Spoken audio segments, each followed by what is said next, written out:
আসসালামু আলাইকুম ওয়া রাহমাতুল্লাহ। আলহামদুলিল্লাহি কাফা ওয়া সালামুন আলা ইবাদিহিল্লাযিনা ইসতাফা, আম্মা বা'দ। সম্মানিত দর্শক শ্রোতা, 23শে মার্চ 2019 যুগান্তর পত্রিকায় প্রকাশিত সংবাদ অনুযায়ী ভারতে ঘরে ঢুকে মুসলিম পরিবারকে নির্যাতন। এই সংবাদটি দৈনিক যুগান্তর ভিডিও সহকারেই প্রকাশ করেছে, কিন্তু ইউটিউবের আইনের কারণে এই ভিডিওটি আমি আপনাদের উদ্দেশ্যে শেয়ার করতে পারলাম না বলে দুঃখ প্রকাশ করছি। জানা গেছে, ভারতের গুরগাঁওয়ে ঘরে ঢুকে মুসলিম পরিবারের উপর নির্যাতনের ভিডিওটি প্রকাশ হয়েছে। বৃহস্পতিবার 21শে মার্চ বিকাল 5টার দিকে গুরগাঁওয়ের ধূপসিংহ নামক এলাকায় এক মুসলিম পরিবারের সদস্যরা এমন সন্ত্রাসবাদের শিকার হন। খবরটি প্রকাশ করেছে এনডিটিভি। ওই মুসলিম পরিবারের উপর সন্ত্রাসীদের অত্যাচারের ভিডিওটি ইতিমধ্যে সোশ্যাল মিডিয়ায় ভাইরাল হয়েছে। এই ঘটনায় তীব্র নিন্দা জানিয়েছেন দেশটির নেট জনতা। ঘটনার তীব্র নিন্দা জানিয়ে দ্রুত বিচারের দাবি জানান দিল্লির মুখ্যমন্ত্রী অরবিন্দ কেজরিওয়াল। ভাইরাল ওই ভিডিওতে দেখা গেছে প্রায় 40 জনের একটি দল এসে লোহার রড এবং হকি স্টিক দিয়ে পরিবারের পুরুষ সদস্যদেরকে বেধড়ক পেটাচ্ছে। এ সময় তাদেরকে না পেটাতে অনুরোধ জানান পরিবারের নারী সদস্যরা।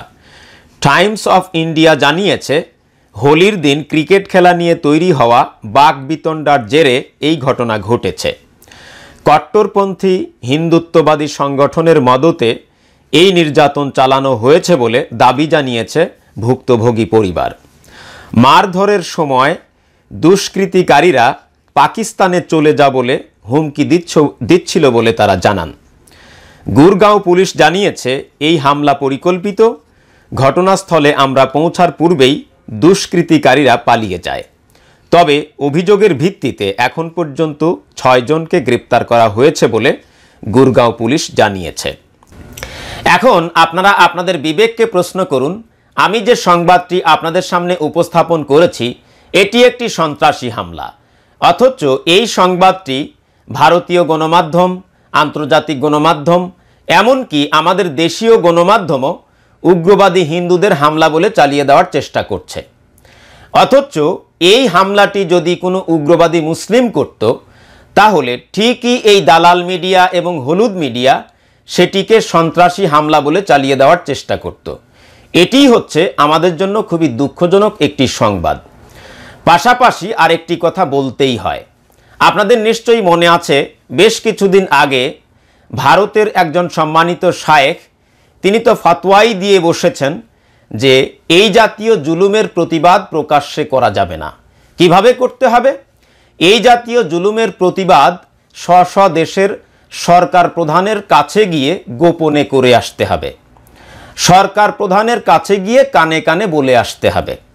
অথবা যদি আপনি সরকার প্রধানের কাছে যেতে নাও পারেন, সরকারের সাথে সংশ্লিষ্ট কোনো কর্মকর্তার কাছে এই জাতীয় জুলুমের প্রতিবাদ করে দিলেই আপনার দায়িত্ব শেষ হয়ে যাবে। সরকার প্রধানের সাথে সংশ্লিষ্ট কোনো একজন কর্মকর্তার কাছে এই জুলুমের কথা জানিয়ে দিলেই আপনার দায়িত্ব শেষ হয়ে যাবে। এখন প্রশ্ন হলো যে এই জাতীয় জুলুমের প্রতিবাদ আমি কিন্তু অলরেডি প্রকাশ্যেই করে বসেছি, আপনাদের সামনেই মিডিয়ার মাধ্যমে আমি অলরেডি প্রতিবাদ করে ফেলেছি। তাহলে কি আমি অপরাধ করে বসলাম না? তাহলে কি আমি পৃথিবীর জনগণকে জাগিয়ে তোলার চেষ্টা করলাম না? অথচ তিনি কিন্তু তার ফতোয়ায় বলেছেন যে এই জাতীয় জুলুমের প্রতিবাদ প্রকাশ্যে করে জনগণকে জাগিয়ে তোলা যাবে না।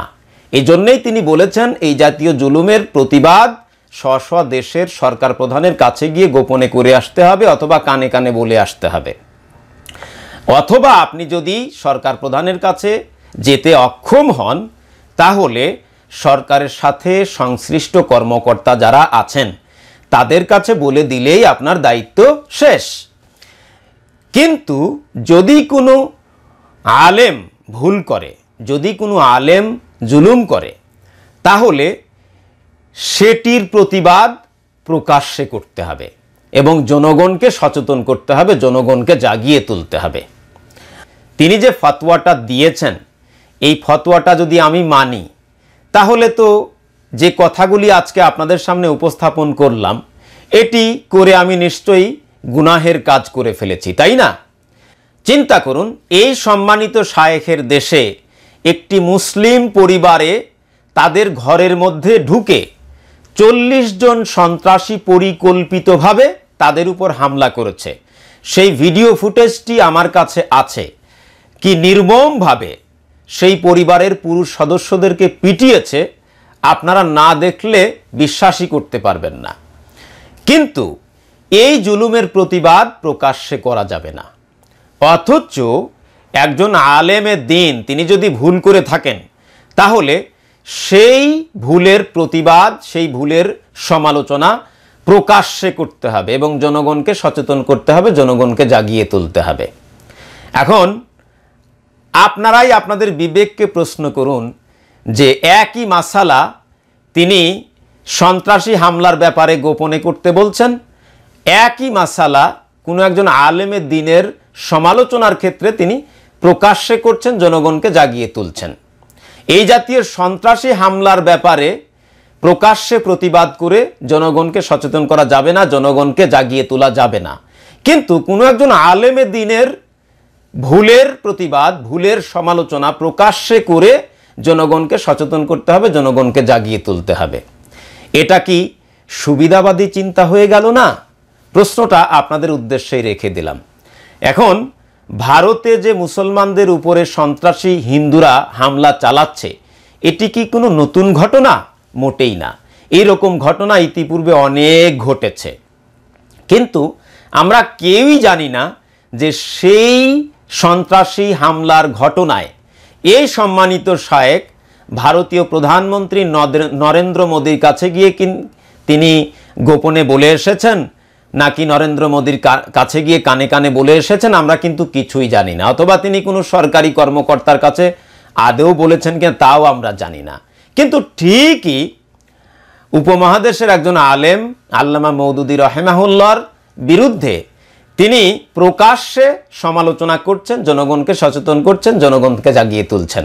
মওদুদী সিরিজ 1, সিরিজ 2, সিরিজ 3 এভাবে তিনি একের পর এক প্রকাশ করে যাচ্ছেন। সাইদি 1, সাইদি পর্ব 2, সাইদি পর্ব 3 এভাবে তিনি করে যাচ্ছেন। তাহলে এখানে কি তিনি সুবিধাবাদ জিন্দাবাদ করে যাচ্ছেন না তো? আমার কাছে কিন্তু তাই মনে হচ্ছে। বিচারের ভার আপনাদের উপরে ছেড়ে দিলাম। আপনাদের নিশ্চয়ই জানা আছে যে ভারতের গুজরাটে গরু জবাইয়ের অপরাধে উগ্রবাদী সন্ত্রাসী হিন্দুরা মুসলমানদের শরীরে কেরোসিন ঢেলে দিয়ে, পেট্রোল ঢেলে দিয়ে, আগুন দিয়ে জ্বালিয়ে পুড়িয়ে হত্যা করেছে। অথচ আজ পর্যন্ত এই সম্মানিত শায়েকের পক্ষ থেকে একটি বিবৃতি বা বক্তৃতা আমরা আজও জানি না।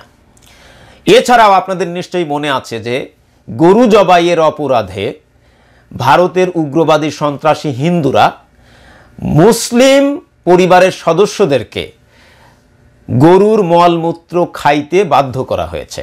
সে সমস্ত ভিডিও ফুটেজ আপনারা দেখেছেন।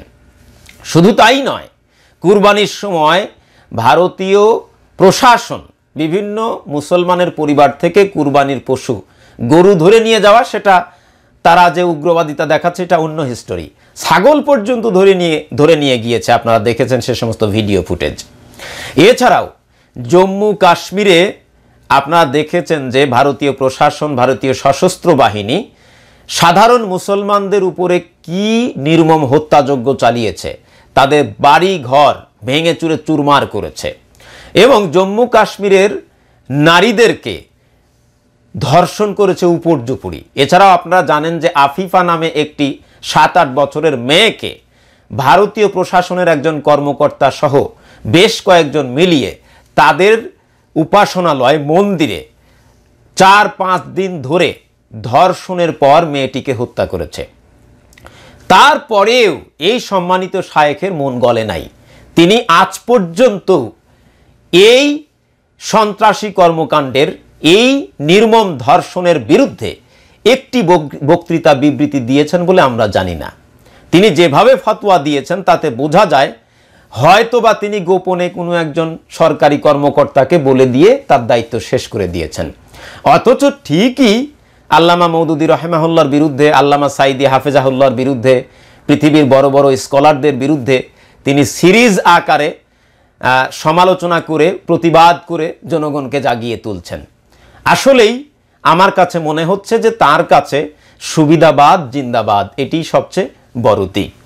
হয়তো এই ভিডিওটিতে আমি তাকে একটু হাইলাইট করেছি, এই জন্যে করেছি যেহেতু তিনি ভারতীয় একজন নাগরিক, সে দেশেই উগ্রবাদী সন্ত্রাসী হিন্দুদের দ্বারা মুসলমানেরা নির্যাতিত, অথচ তার দেশের ব্যাপারে তিনি একটি বক্তৃতা বিবৃতি দেন না। কিন্তু যে দেশে তিনি কোনোদিন সফর করেন নাই, সেই বাংলাদেশের আলেম ওলামা বাংলাদেশের রাজনীতি নিয়ে নাক গলান। এই জায়গায় হচ্ছে আমাদের আপত্তির জায়গা।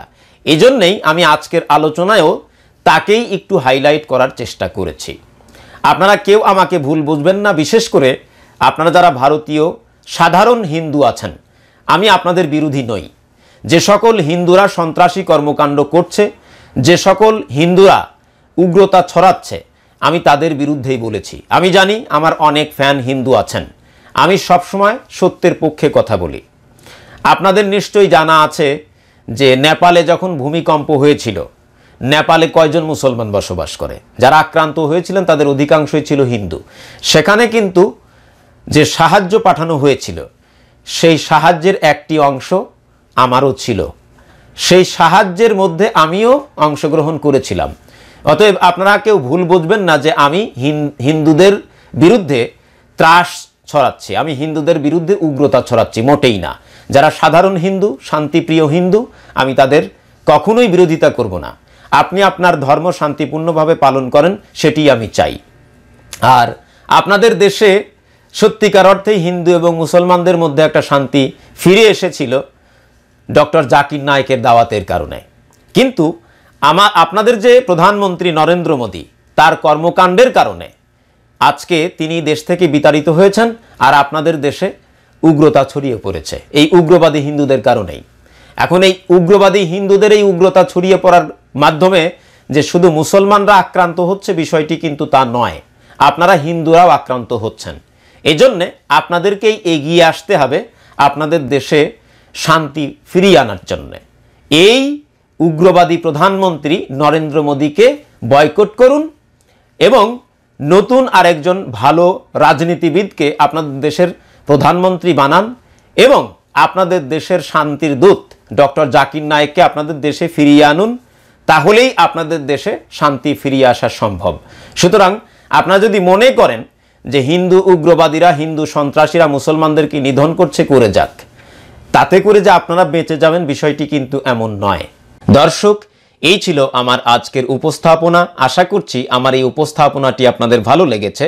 যদি ভালো লেগে থাকে তাহলে অবশ্যই ভিডিওটিতে একটি লাইক দিবেন, পাশাপাশি আপনাদের সুচিন্তিত মতামত কমেন্ট আকারে শালীন ভাষায় ব্যক্ত করবেন।